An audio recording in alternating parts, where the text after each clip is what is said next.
Bonjour et bienvenue sur le podcast de Kimamori qui vous propose de découvrir ou redécouvrir les œuvres littéraires d'hier et d'aujourd'hui, leurs auteurs et leurs traducteurs, par le texte et dans l'oralité. Cette semaine, nous n'avons cessé de voyager dans le temps, de porter notre regard sur le souffle des siècles qui se suivaient et les changements de couleurs et d'atmosphère qu'ils apportaient. Nous avons vu comme le changement est perpétuel, comme les transformations ne cessent de nous offrir des perspectives différentes. Mais nous avons saisi aussi la part intemporelle de l'humanité et du cœur de l'homme. Qu'est donc la littérature elle-même, si ce n'est la manifestation de cet intemporel? Écoutons un extrait du roman de Hubert Haddad, L'invention du diable, et faisons pas aux côtés de son personnage multicentenaire. Alors que le jour déclinait, Papillon s'engagea nonchalamment rue de la Chouette, sans trop se formaliser, des prunelles rieuses plantées sur sa personne. La coutume n'était plus au duel, et il avait remisé ses armes, hormis un pistolet de convenance trouvé dans un livre à secret chez une marquise intempestive dont il avait oublié le nom. Un bel hôtel de notable, à la façade ornée de mascarons, de guirlandes et de cariatides, avec, en vis-à-vis, sous un fronton d'acanthes et de greffons en bas-relief, deux langoureuses renommées, couchées à la romaine, qui présentaient un noble et charmant débraillé.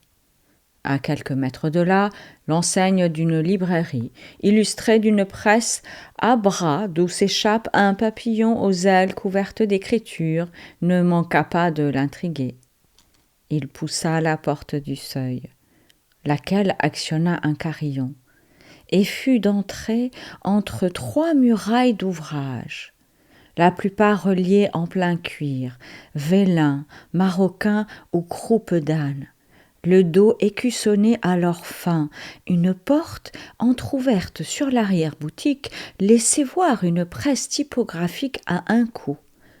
Les tables de casse pour caractères et interlignes et quantité de rayonnage où s'entassaient gabarits, pots d'encre, couvertures à relier et paquets d'épreuves. Un vieil homme chauve, en blouse grise, portant d'épais lorgnons, accourut en s'essuyant les mains dans un torchon maculé qui s'agitait comme une volaille fraîchement oxyse. « Mille excuses, dit-il, me voilà seul au four et au moulin. C'est qu'à cette heure, mon fils, le Jacques, et notre bougre de commis font le siège de la salle aux enchères, histoire de nous ramener une presse à rouleau. Il faut bien suivre son temps pour qu'il ne vous dépasse point. » Les mains appuyées sur le pommeau de sa canne, dans l'attente que l'imprimeur libraire eût épuisé un retard de Babil, Papillon examina à loisir son crâne aux fortes protubérances, coiffant un visage plat en demi-lune. Il l'entendait goutte aux théories de Johann Caspar Lavater, déduisant le caractère, aux traits et linéaments du visage, et encore moins à celle de Jean-Joseph Gall qui prétendait associer les inclinaisons, vices et facultés aux bosses natives de la tête, comme si la surface de l'animal humain en disait plus long que ses viscères. C'est à la guerre qu'on connaît son bonhomme. Les balafres, brûlures et autres méchantes estampilles en apprennent davantage sur un tempérament que ces élucubrations de mage tracent.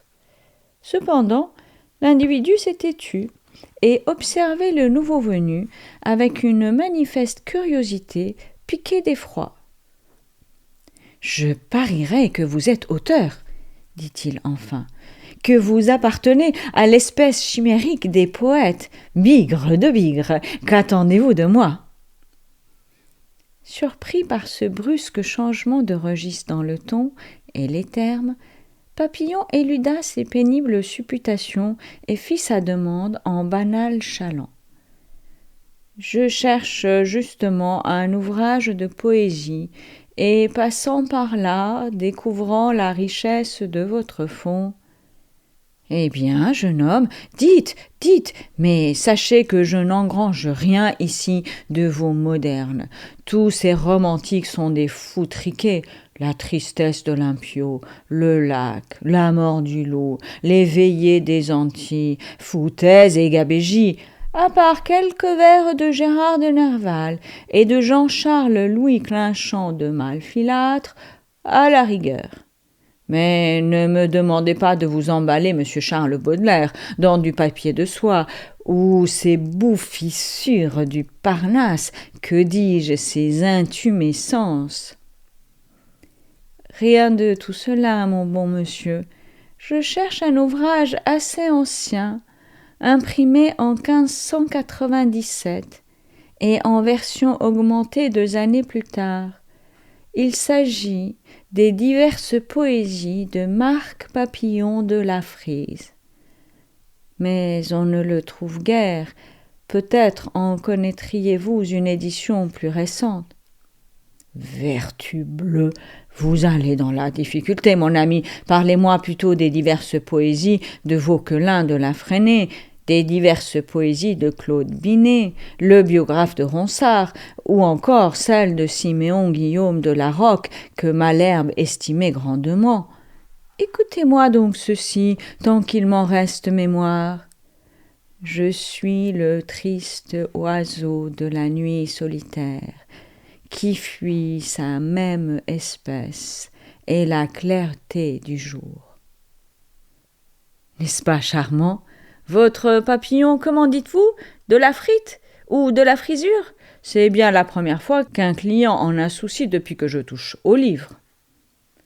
Rentré à son auberge, en chiquant une carotte de tabac, avec sous le bras une édition pirate de l'Ensorcelé d'un certain Barbé d'Aurevilly, vendu à prix cassé par l'infortuné libraire qui imprimait, à l'entendre, à ses ruines et périls, Papillon ouvrit distraitement l'ouvrage, une fois ses bottes ôtées, et brûla à le lire 5 chandelles de suif. Qui ne sait le charme des Landes? Il n'y a peut-être que les paysages maritimes, la mer et ses grèves, qui aient un caractère aussi expressif et qui vous émeuvent davantage. Elles sont comme les lambeaux laissés sur le sol d'une poésie primitive et sauvage que la main et la herse de l'homme ont déchirée. Haillons sacrés qui disparaîtront au premier jour sous le souffle de l'industrialisme moderne, car notre époque, grossièrement matérialiste et utilitaire, a pour prétention de faire disparaître toute espèce de friche et de broussailles, aussi bien du globe que de l'âme humaine. Rassasié par cette lecture abrasive, dont le fin mot correspondait au point du jour, il rechaussa ses bottes, courut à l'écurie réveiller Sauperdu, et ne fut pas long à quitter la ville.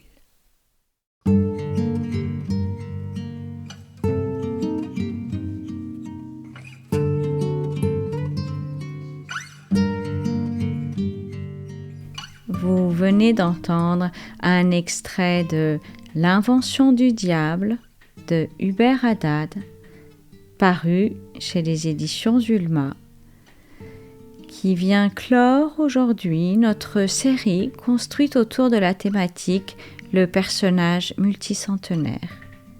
Dans 15 jours, vous pourrez suivre une nouvelle série du podcast de Kimamori, toujours construite autour d'une thématique ou d'une œuvre.